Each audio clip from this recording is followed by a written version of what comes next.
जय माता दी। प्रिय भक्तों, आप सबका हमारे चैनल मन के शांति में बहुत बहुत स्वागत है। आज आप सब जानेंगे कि आश्विन माह के शुक्ल पक्ष में एकादशी का व्रत कब रखा जाएगा, किस दिन व्रत करना उचित है और पारण कब किया जाएगा, पारण का शुभ मुहूर्त कब है, सब कुछ आप सब इस वीडियो में जानेंगे। सनातन धर्म में साल भर आने वाली 24 एकादशियों का विशेष महत्व बताया गया है। इन एकादशियों में से आश्विन माह के शुक्ल पक्ष की एकादशी को पापानकुशा एकादशी कहा जाता है। मान्यताओं के अनुसार इस दिन भगवान विष्णु की आराधना करने से साधक को सभी पापों से मुक्ति मिलती है और जीवन में सुख, शांति तथा समृद्धि बनी रहती है। यह एकादशी विशेष रूप से पापों के नाश और मोक्ष प्राप्ति के लिए मानी जाती है। कहा जाता है कि इस दिन किया गया व्रत स्वर्ग लोक की प्राप्ति का मार्ग प्रशस्त करता है और सभी जाने अनजाने पापों का नाश हो जाता है। आश्विन माह के शुक्ल पक्ष की एकादशी तिथि प्रारंभ होगी 2 अक्टूबर को शाम 7:10 पर और वहीं एकादशी तिथि समाप्त होगी 3 अक्टूबर को शाम 6:32 पर।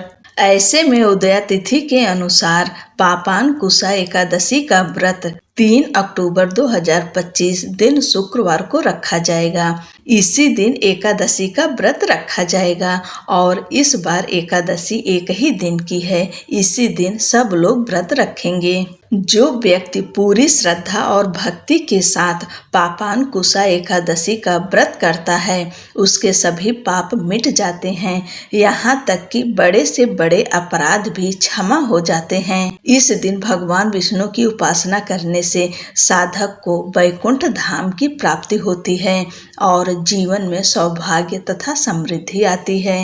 एकादशी का व्रत 3 दिनों का माना जाता है। दशमी एकादशी, द्वादशी एकादशी व्रत पालन दशमी के दिन से शुरू हो जाता है। दशमी के दिन सात्विक भोजन लिया जाता है, यानी इस दिन खाने में लहसुन, प्याज, मांस, मदिरा इन सब चीजों का सेवन नहीं करना चाहिए और एकादशी के दिन सुबह जल्दी उठें, ब्रह्म मुहूर्त में उठ के स्नान करके हो सके तो पीले रंग का वस्त्र पहन के लक्ष्मी नारायण की पूजा करें। दिन भर व्रत रखें। आप फलाहार रखते हैं तो फलाहार पे रहिए और निर्जल रखते हैं तो निर्जल रहिए। इसके बाद में रात्रि जागरण का विशेष महत्व है। अगर आपके पास समय हो, आप रात्रि जागरण कर सकते हैं तो एकादशी की रात्रि में जागरण अवश्य करें। भगवान विष्णु के मंत्रों का जप करें, भजन कीर्तन करें। इस तरह से रात्रि जागरण कर सकते हैं। अगर रात्रि जागरण न कर पाए तो कम से कम 12 साढ़े 12 बजे तक अवश्य जगें।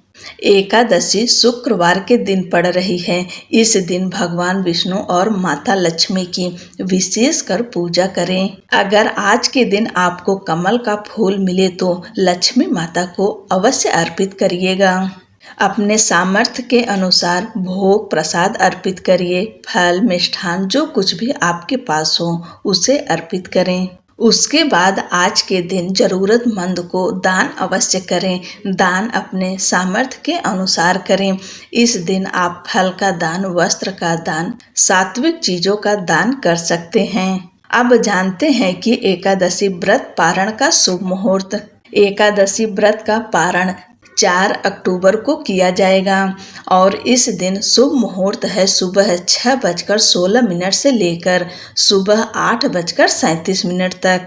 आप इस समय अपना व्रत खोल सकते हैं, अर्थात अपने व्रत का पारण कर सकते हैं। पारण से पहले दान अवश्य निकाल दें। दान निकालें या ब्राह्मण मिले तो उन्हें भोजन कराकर उसके बाद ही व्रत खोलना चाहिए। व्रत खोलने के लिए भी आपको सात्विक भोजन लेना चाहिए। इस दिन भी, द्वादशी के दिन भी लहसुन, प्याज इन सब चीजों का सेवन नहीं करना चाहिए। और आपके यहाँ जो खाना बनेगा वह भी सरसों के तेल से मत बनाइएगा।